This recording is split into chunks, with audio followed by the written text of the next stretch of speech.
Hello everyone, my name is Luna and I'm once again filming during kitty fight time. Hello everyone, my name is Luna and I'm here to break down everything that happened in episode 5 of the Daggerheart miniseries Age of Umbra, Ages of Pain, as well as theorize about some of the big moments in the episode, like what the hell is up with Brixton? Open your mouth.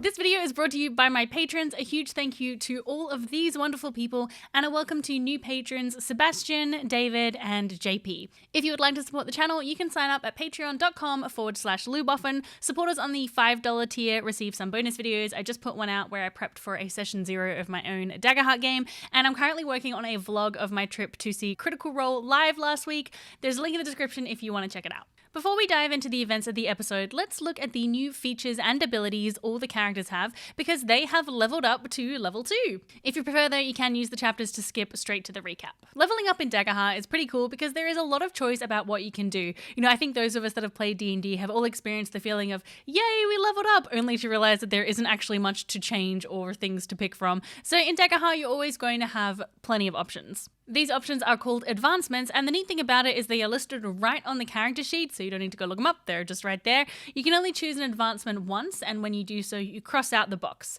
For tier 2, which encompasses levels 2 to 4, you can choose to gain a +1 bonus to character trait 3 times, you can permanently gain a hit point or a stress slot 2 times, you can gain a +1 bonus to 2 experiences, choose an additional domain card, or gain a permanent +1 bonus to your evasion once.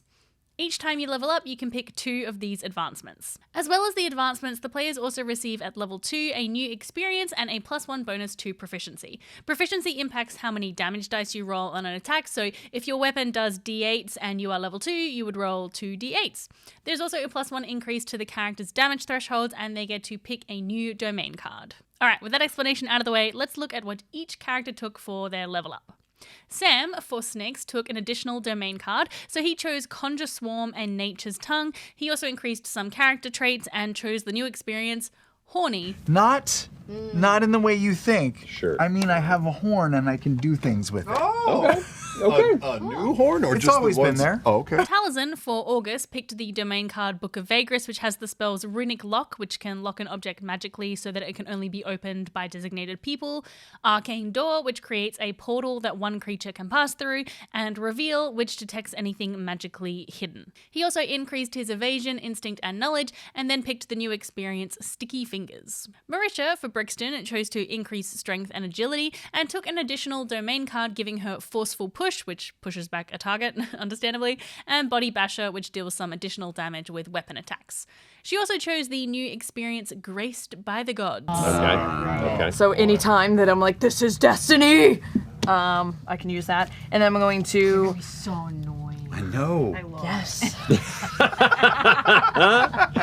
Deal with my abrasive insanity. Liam, for Screeve, also chose an additional domain card, giving him Troublemaker, which causes the target to mark a stress when taunting them, and Shadowbind, which restrains a target in shadows. He also increased his evasion and picked the experience Creepy Climber. Laura, for Adelia, increased her agility and instinct, gained an extra stress slot since she has a lot of stress-powered abilities, and picked the domain card Cinder Grasp, which, unsurprisingly, is a melee spell attack that sets the target on fire. She also chose for her experience, They Mostly Come at Night. Ashley, for Misty, picked the domain card Book of Sigil, which has these spells Adjust Appearance, which lets you magically disguise yourself, Paralela, that gives an ally a twinned attack, and Illusion, which summons an illusion.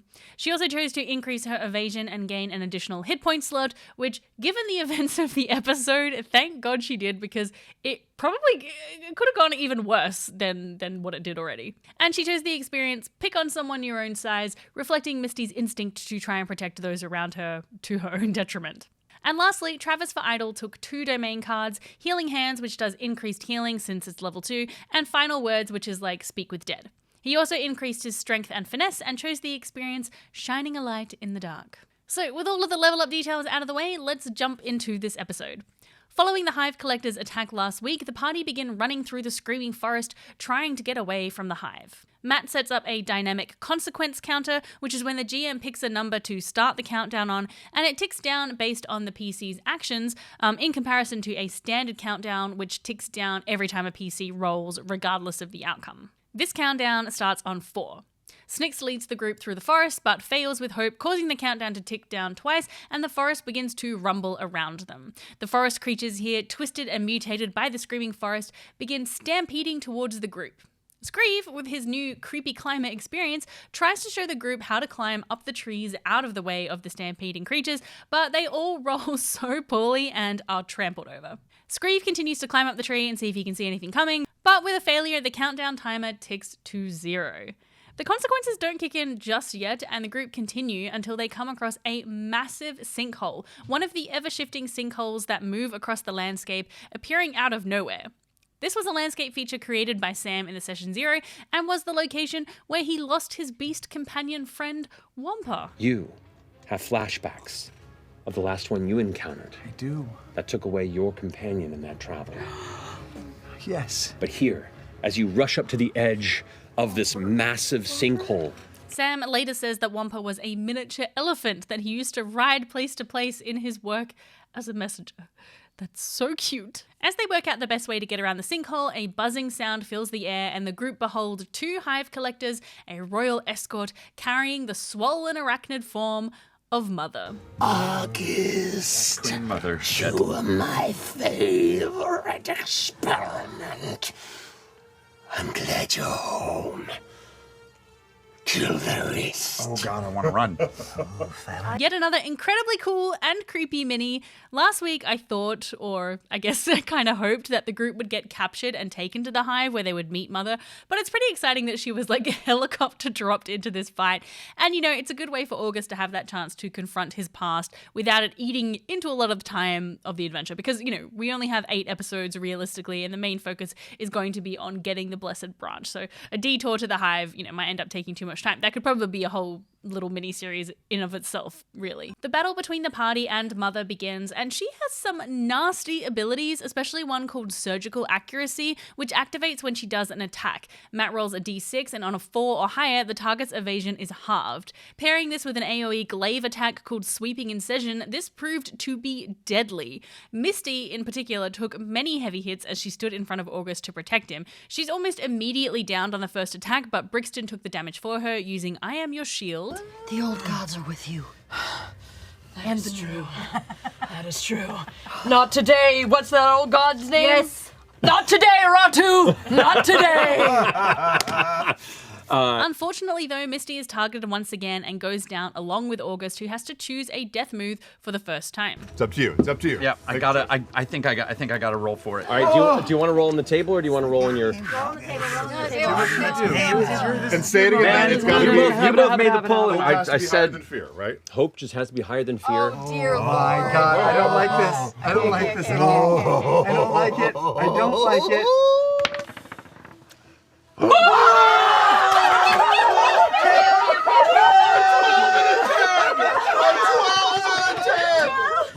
That fear die landed on a 10 before that hope die finished rolling, and I was like, fuck. As you fall into shadow for a minute, the last thing you recall are countless moments of trauma and fear and torture at the hand of Mother. Living under the black shadow and the pain and the machinations of this strange subterranean terror. And you feel the surge of fire in your chest. Some sourceless power, this flicker within says, not yet. There's still too much to do, and vengeance to dull out. The adrenaline of these rolls, oh my god. I don't think it will be long before we do end up permanently losing a character if they keep risking these rolls. Since Taliesin rolled a 12 on his hope die, he can distribute 12 points among his stress and hit points, so he's basically good to go again. Ashley, though, after much agonizing, decides instead of risking it with a dice roll that Misty will go unconscious, and Idol heals her shortly after for 1 hit point. August, newly reinvigorated, casts Slumber on Mother, and things are looking good as Matt is out of fear, which he needs to wake her up. August calls to everyone to run, however the Royal Escort Hive Collectors square off with the group, and Screeve attempts to cast his new ability, Shadowbind, but fails, giving Matt the fear that he needs to wake up Mother again. It was pretty unfortunate that while the party were generally rolling pretty high, they were rolling with fear a lot, so the play kept passing back to Matt. In a new team-up, Adelia and Snicks work together to attack Mother. All this, for the whole fight, I've been staring into the abyss of the ever-shifting sinkhole, thinking about Whomper, thinking about my lost ally, and hearing all of my new friends falling one by one, and I'm overcome with fury. I'm not going to let this happen again. So I start shaking violently, and a bunch of bugs come up around me and swarm around me. I'm going to step between all of my enemies and conjure a swarm that I think will hit all of them. And while I'm doing that, Distracting them with see that. Adelia coming. I'm gonna charge towards you and jump up and grab onto your horn, and as you like fling up, so I can Yes. go high and come down and try to grab onto the mother. Okay, with And Cinder Cinder Grasper. All right, so this is a tag team attack. Who's spending the hope? I did. All right, you spend 3 hope. Both of you roll, and we'll take the which one of those 2 you wish. Okay. Now, you can add a d6 versus. Yes! Oh my god. Yeah. Because of that crit, they do, I think it was a total of 72 points of damage, which is more than double her severe threshold. So she is forced to mark 4 hit points at once. And with this severe injury, she calls out to the Hive Collectors to take her away, but Adelia takes one of them out. Mother begins to scuttle. And the party quickly debate whether they should give chase or let her go and recover their wounds. But Snicks, in a battle fury, charges after her.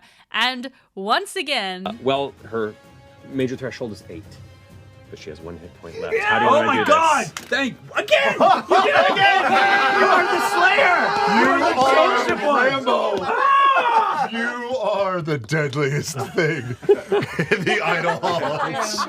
Rangers, man. Rambo or I can't throw her into the abyss, but I can at least make it hurt. So my spell causes vines to come up and circle around her and grab her, and I think I'll have one vine sort of just reach up down into her mouth and into her proboscis or whatever, and just sort of strangle her out slowly.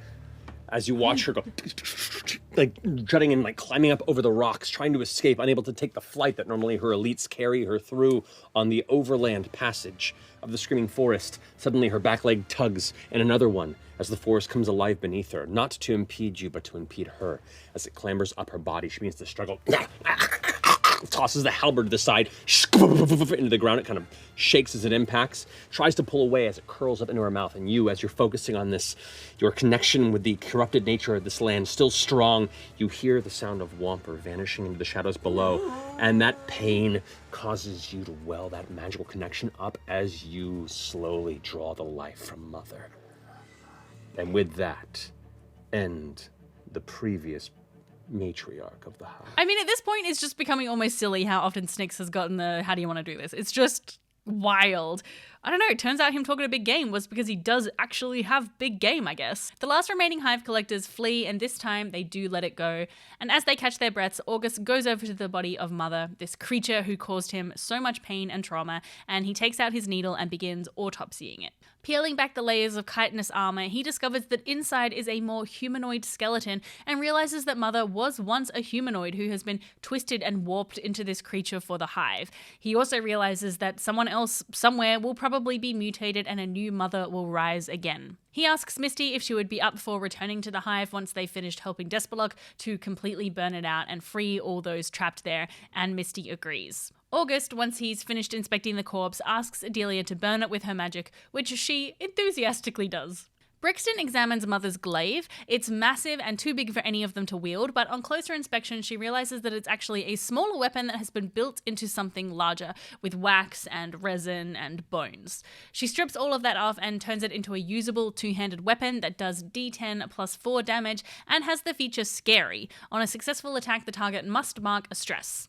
Idle ends up taking it, and we see him using it later in the episode. The party continue on, making their way out of the Screaming Forest until they reach the edge of the massive ruined city of Amber Reach. Screeve, using his Slyborn Scoundrel feature, finds an old building for the party to take a much-needed long rest in. As they settle in, the group ask Adelia about her family. Where is your family?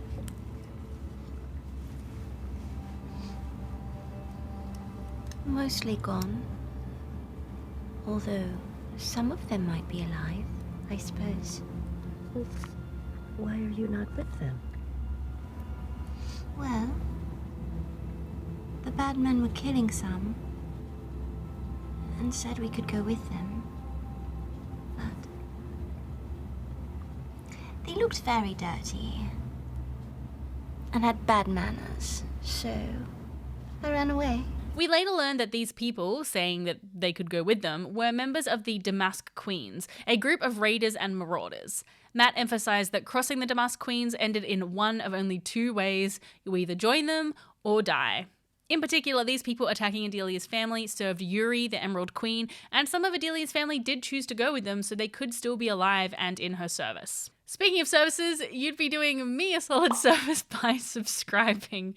I'm so sorry for the cheesy segue, but the data shows that I do have to actually ask people to subscribe or you don't. So if you've just hit the subscribe button just now, thank you so much. It is actually massively helpful. Thank you. The group discuss how best to travel through the city, and Snyx, who has been here before, lies out 3 options. Well, Snyx lies them out via Matt.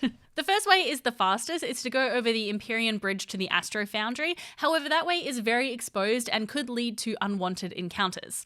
The second way is to go through the Drowned Sprawl, a section of the city which is mostly under the water and must be traversed by going from rooftop to rooftop, and then beyond that through the Ashcole Quarter, a place of knowledge and buildings of learning, as well as the Celsian Athenaeum, which contains a sacred spire, a true sacred spire, and then into the Cinnabar Quarters. However, the Cinnabar Quarters are the domain of the Damask Queens, and Screeve and Adelia aren't super keen to try that.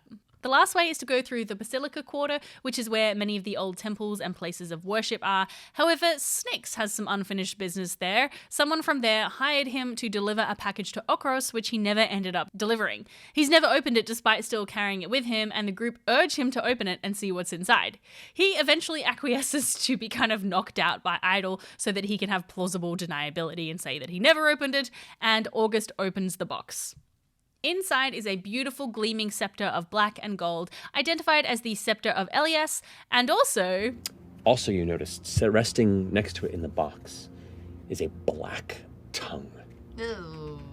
That immediately leaps out Gadget! and starts darting off. Don't touch the ground. ew, what is it with Matthew Mercer and tongues? You know, it's not the first time we've seen one wriggling around. The group quickly try and catch it as it starts to get away, and Idol shoots a bolt beacon after it, dissipating it into a puff of black smoke. However, the smoke begins to drift off with a bit of a GM hint that something mysterious is still afoot. The big question, though, is whose tongue was this? Was it Elias's or someone else's? And why was it being delivered to Okros? Was it a threat or a gift? I don't know. I have a feeling Snyx knows more than he's letting on, because he never really ended up saying why he didn't deliver it, other than saying, you know, this person would get him to deliver some bad stuff sometimes. Hopefully we will learn more. I wouldn't actually be surprised if it has something to do with Brixton's beau Adelia, who lives in Okros, just because that seems like a golden GM opportunity to sort of link those two backstory beats together. So yeah, who knows. They begin to pack up their camp, getting ready to leave, and Brixton goes to stamp out the fire. And stops. And starts to shake. And a little bit of sweat pours from her brow. The flame, it's abandoned me. It has forsaken me because I have abandoned the flame. Is this my punishment? Is this my punishment? And I'm gonna take just a handful of the embers that are left. Oh, shit. And I'm just gonna smear them across my face. It's red hot still? It's a little ashy, a little hot. Oh, God. To give myself a re-up of my ashen war paint. Nice. Across me as the black coal. And drip it underneath my eyes. Like the tears when my sacred pyre went out. Please, forgive me for abandoning my post. I shall redeem myself. Brixton? You all right? Idle. You look over to Brixton, and when she turns to look towards you, her face is glowing gold. Like the cresting sunlight of a sunrise you've never seen. Just this halo of golden light emitting from her face in your direction. You react and blink, and it's just her ashen smears. Every step I take is marked by the gilded flame of redemption.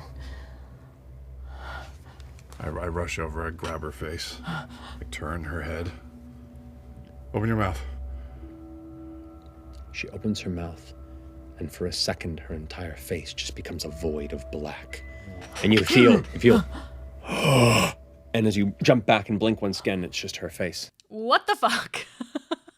Being freaked out by a vision of golden light, I totally get it. But why, oh why, did Idol immediately tell Brixton to open her mouth?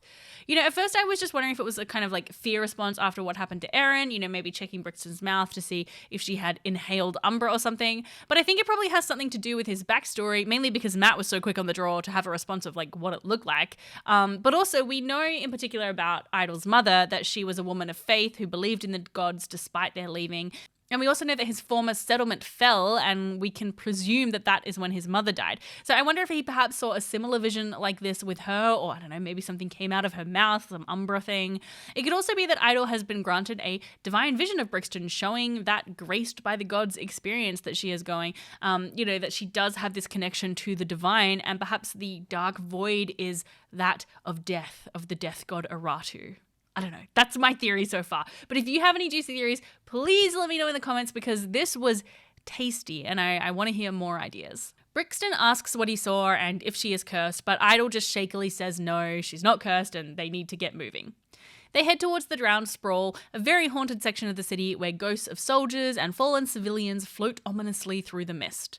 Brixton leads the way, leaping from rooftop to rooftop, as Matt explains that this is an exploration area with the feature Buried Knowledge. If they investigate the history of this place, they can glean some potentially helpful information and even perhaps items, because in Daggerheart, areas can have fully fleshed out stat blocks with mechanics for exploring them.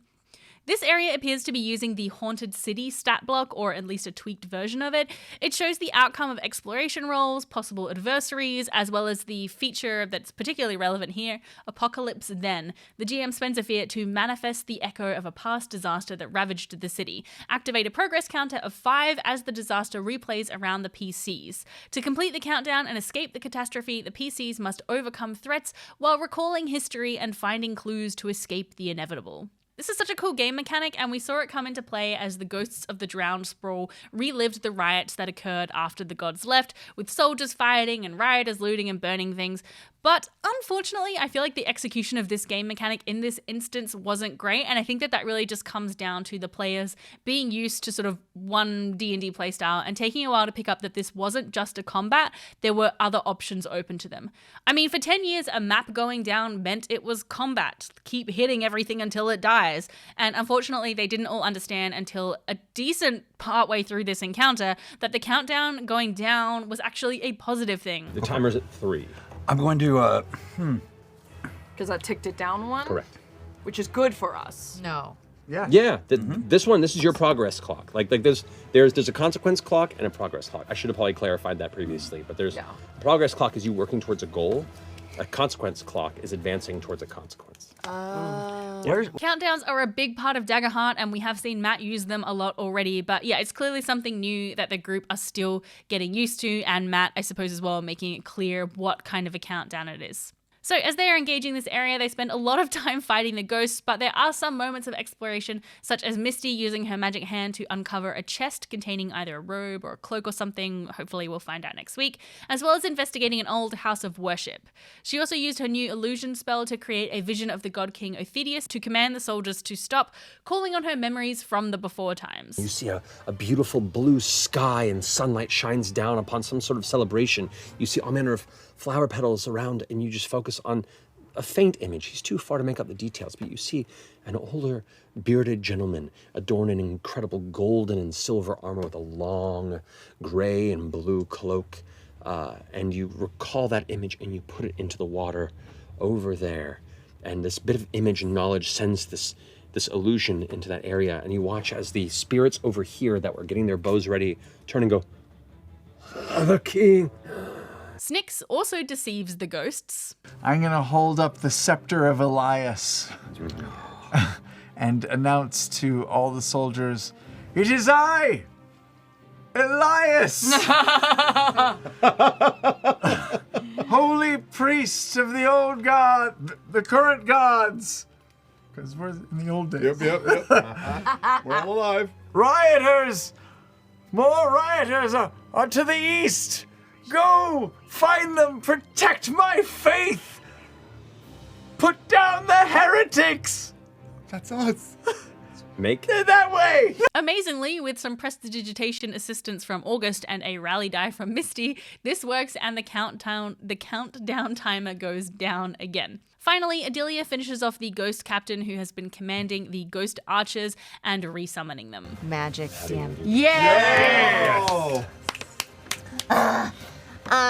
Violet's in my hand, and she's shaking. And as the chaos bursts through, it's gonna pass in front of Screeve, and I'm gonna smile, and time's gonna slow down, and it's gonna turn into this magical cotton candy land as the captain explodes out in the colorful rainbow.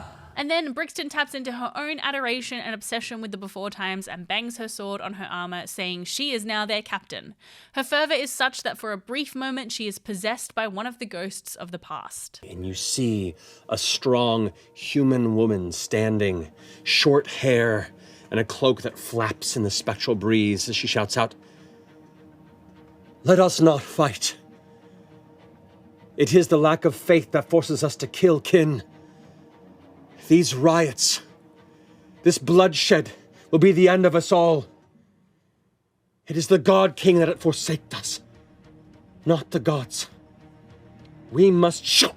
An arrow takes her in the throat, and the spirit falls out of Brixton's body.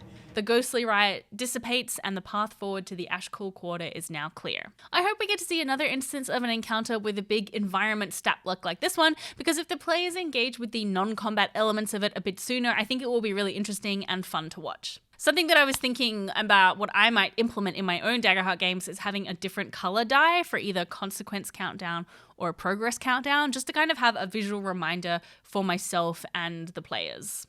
I don't know how helpful it will be, but maybe it will be. This was a pretty wild episode with 4 death moves being made, and in the cooldown, Matt realized that they didn't roll for any scars, which is something you do when choosing the avoid death move. So they rolled during the cooldown. August and Screeve were okay, but Misty. I rolled a 10 and I rolled a 2. Your level is 2, so you have a scar.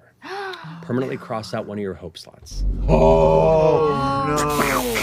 Lightning strikes. That's right. That's the go down But consequence. One of your stone wings broke off. There is a benefit, though, to being scarred in the Age of Umbra campaign frame, which is that Misty now gets a bonus to her damage rolls. I'm looking forward to seeing how Ashley chooses to represent that scar next episode. So now that we're 5 episodes in, I really want to hear from you about whether or not the series is living up to your expectations of, I don't know, how grim or dark it's been. I've seen like a lot of discussion, especially over on Reddit, but also a bit already here in the comments, about how some people feel like it's still too goofy or light or not like as intense as they expected from the initial marketing of the show.